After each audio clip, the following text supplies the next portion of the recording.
Hey, what's up guys? We're back here in the garage. I have Mr. Urban Ops himself here. He is doing the upgrade.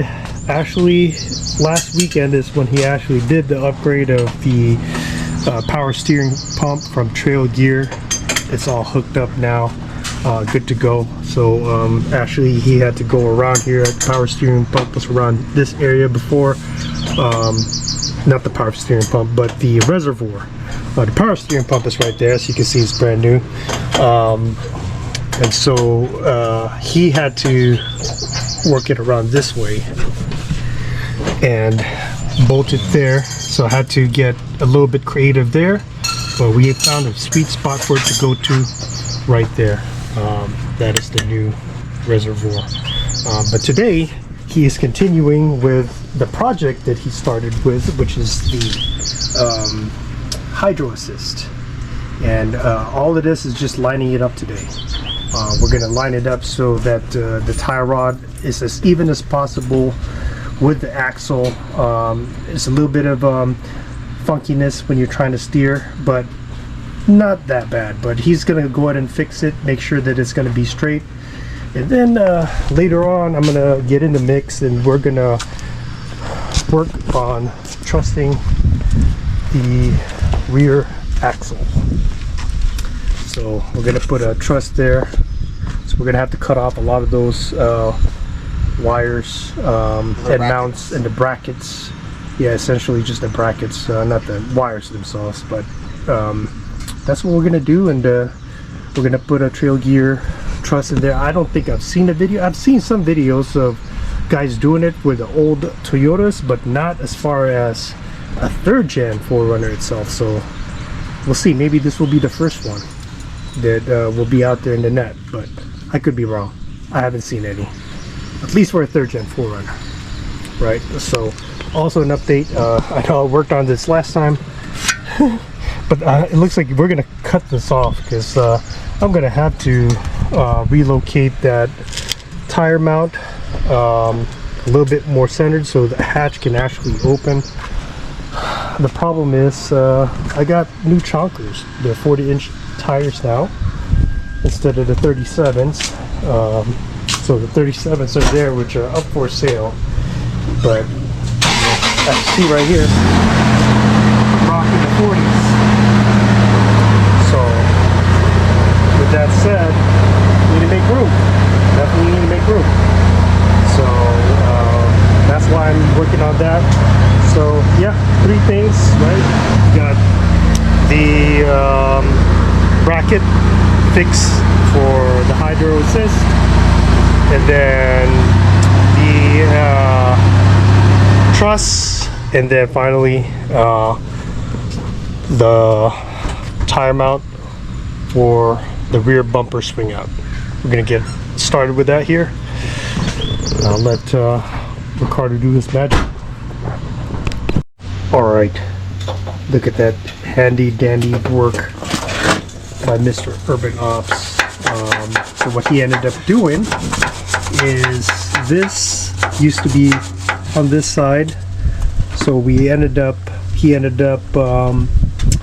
welding that tab right there, that bracket on that side. So we got a Trailgear one, and then just basically flipped, because this used to be up on this side and now it's on this side. And then as you can see, look at that, it is straight. It is pretty much as perfect as it can be without having to do damage as far as hitting on anything, making contact with anything. All the wiring there, the tubes, the hoses are good to go. All he needed to do is just swap both of them, because one is the flow and the other one is the return line, and so he just needed to swap that as well when he flipped it. But as you can see, it is now straight, and it is still, as you can see there, it is still above the axle, which is great. It is up and out of the way. So There we go. That's gonna take care of the steering. And then Mr. Ricardo, probably maybe the reason for that steering, Ricardo, as well. It could be that, huh? The wheel bearing being loose in there, or the nut is probably loose. And you're in 37 and 40, so you've been wheeling hard. So yeah, it's probably came loose. Yeah, so that's probably one of the reasons why the steering was bad too. But probably this fixes it, because I mean it's pretty straight as you saw. So up next, he's working on a hole that we discovered. So right now he's just cleaning it up. You can see it's this one right there, all shiny because he's cleaned it up. So he's sanding it down right now. He's measuring, and then he's gonna cut some metal, and then he's gonna cover that up. Basically, that's a bracket that's for the pan hard. For some reason, I guess it ended up having a hole. I don't know what ended up happening there. There's no rust in it or anything. He checked it. The material's still good. No rust. So I don't know. Maybe a rock hit it. Something. But there's a hole in there. And now he's just going to fix that. Make sure that it's reinforced all the way. And then we're going to move to the back later to get started with the rear axle truss, which I'm really excited about because, you know, I know a lot of guys that are in the 40s that don't like the 8-inch or whatever 8.4 diff. Well, technically it's a third member, but this one does have the chromoly axles. It does have a diff armor, and now with the truss, hopefully that's gonna strengthen everything up. So he's gonna have to cut the truss in a way where those brackets may need to be removed and placed in an angle or in a different area, which also may help with all the swaying, because these are pretty close. These are all close. These shocks, the air shocks, are kind of close together up there. So yeah, that's our next step. That'll be exciting. All right, check out Ricardo's handy dandy work. As you can see there, Mr. Urban Ops himself. Hey, it's not the greatest, but I was able to knock it out without disassembling the whole truck, so it's all good. To me, it's not the best, but everything is properly fused with 1/4 of an inch. So yeah. That is solid, you know, because now it actually is extra reinforcement now, the way that he did it. So yeah, he got both upper side, and that hole is gone. So we are set there. Happy about that. And he's just letting it cool off for now. As you can see, it's still a little bit burning. And then he's gonna spray some Steelite on it. So as you can see, we're all set. That is the pan hard bar. For some reason, I don't know why it came off like that. I mean, the bracket itself looks pretty thick, it's, you know, but again, you know, want to cover up that hole and just make sure it's covered all the way and reinforced. Again, look at that work, man. That thing is straight, super straight. There's no way. Now we're good. We're gonna be really good now. Alright, I just ran a test drive, and it is centering with the steering wheel. The wheel status, the wheels and the tires are now perfect. As you can see, it is perfectly straight, no qualms, no problem. So now we're gonna move ahead to the rear and get the truss going. So I was watching a little bit of the video from Nitto Trail 4x4, so shout out to him. He mentioned that his buddy was giving him pointers to make sure that you weld this first and then actually weld it on the rear axle. So weld this part first, make sure that's squared away, and then weld over there. So that's what Ricardo's going to get going here as our next step, and then yeah, this one can wait a little bit. Maybe I'll have time later as long as he straightens it out for me, because man, I'm having a hard time trying to straighten out that's what I'm talking about right here. Trying to straighten this out as perfect as I can without cutting too much material off, but Ricardo's gonna take care of that before, so I can weld it on myself later. While Ricardo's doing his expert part of trussing the rear axle and removing the brackets, measuring, cutting off what needs to be cut off, which right now he's already cut the previous sway bar. They're gone now. Links mount. They're gone. Sorry. Yeah, you're good. They're no longer needed.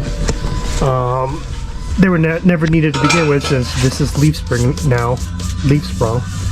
So next thing that we did is we mounted this. He helped me straighten this out, so I tacked this, tack the front area too, just a little bit, and then we closed it, made sure that it didn't make any contact. This part didn't make any contact here, so we didn't make contact, so that's good. We mounted the tire, made sure it was center, and then the next step is he recommended that he bended this right now over at the hitch, and the recommendation is to make sure that we have a brace here to support, so you can end up like this. Exactly. So Extra brace all the way around and have that extra support. yep. So right now I'm gonna go ahead and put some beads on. I'm gonna distribute the welds. Obviously start off here in the middle, since this is just holding this. Then I'm gonna move on here since it waits from the heat. Then I'll finish it off right here, and then I'll do this part right here in the back too. And that's it.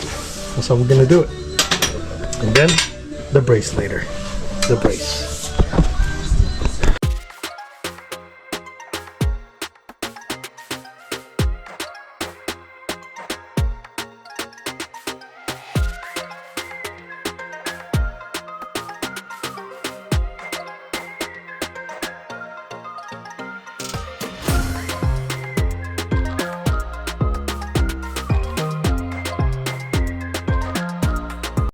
Quick little update.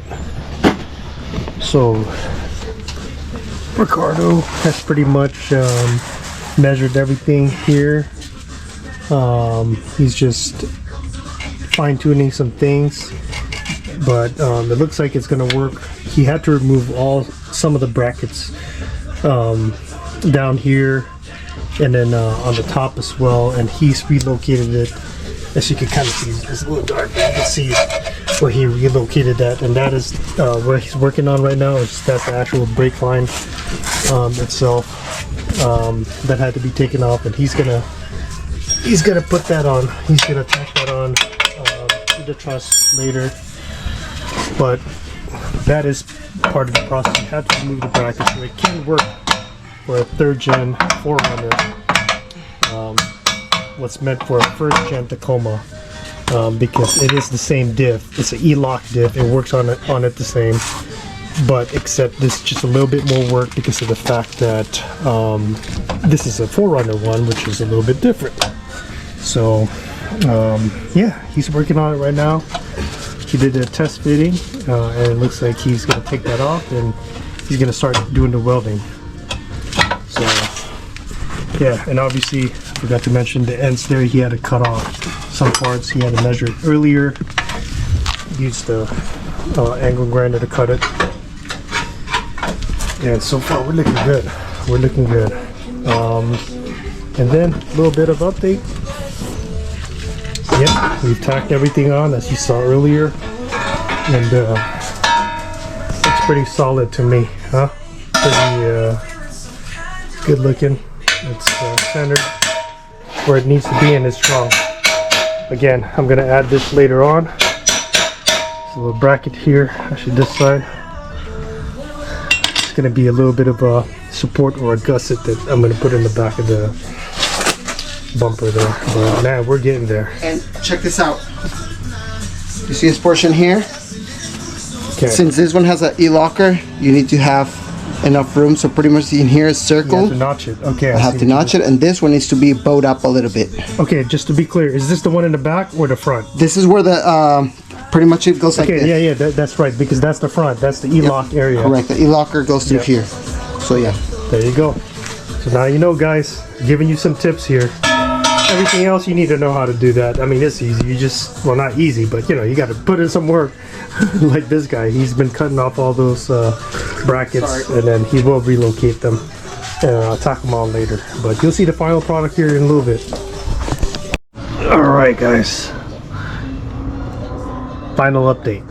So look at all that. It's all trussed up now. Just welded in a few places. As you can see right there, just the areas where it's touching, that's it.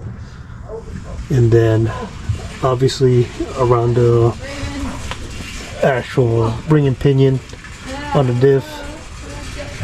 So that's where we got it right now. And it's the same way in the back, obviously, but it looks clean.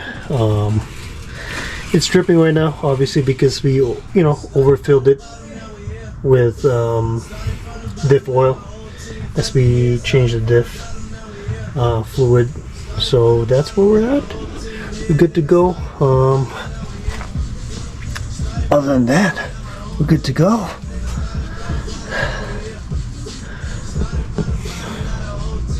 Happy with the setup. This thing's a beast. I gotta fix that. But other than that, very happy.